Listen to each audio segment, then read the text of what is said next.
ઓપ્પોનો biggest બેટરીવાળો phone એટલે Oppo કે series. આ છે ઓપ્પો K13 5G.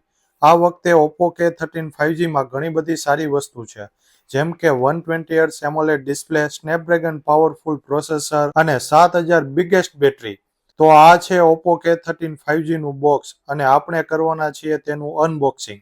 તો સૌથી પહેલા નાનું બોક્સ, તેની ઉપર લખ્યું છે ઓપ્પો અને તેની અંદર છે પ્રીમિયમ TPU કેસ અને એકદમ સોફ્ટ છે. અને આ છે ઓપ્પો K13 5G. શું વાત છે, એકદમ પ્રીમિયમ લુક સાથે છે. થોડીક વારમાં કરીએ ડિટેલ સાથે વાત. તો જોઈએ બોક્સની અંદર શું છે. 80 વોલ્ટનું સુપરહુક ચાર્જર છે, એ પણ અંડર 20K. આ છે સિમ ઇજેક્ટર ટૂલ ને સાથે છે USB Type-C કેબલ. ચાલો ભાઈ, અનબોક્સિંગ ખતમ. તો આ છે ઓપ્પો K13 5Gનું ફર્સ્ટ લુક.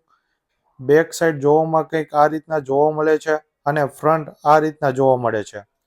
પહેલી ઇમ્પ્રેશન, આ ફોનની સાઇઝ એકદમ મોટી જોવા મળે છે અને ફોનની બેક સાઈડ પોલીકાર્બન બેક છે.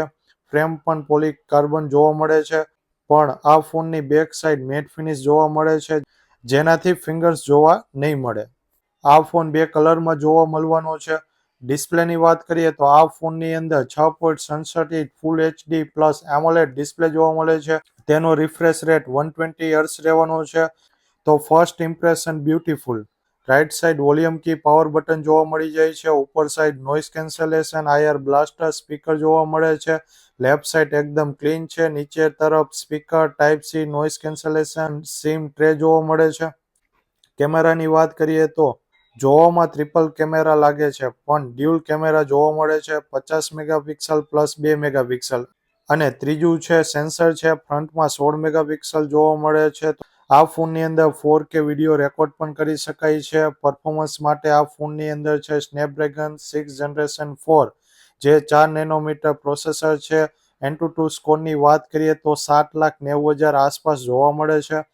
સ્મૂથ ગેમિંગ વગેરે તમે આરામથી કરી શકો છો, તો કોઈ પણ દિક્કત રહેવાની નથી. બે વેરિયન્ટમાં આ ફોન છે, 8/128 ને 8/256.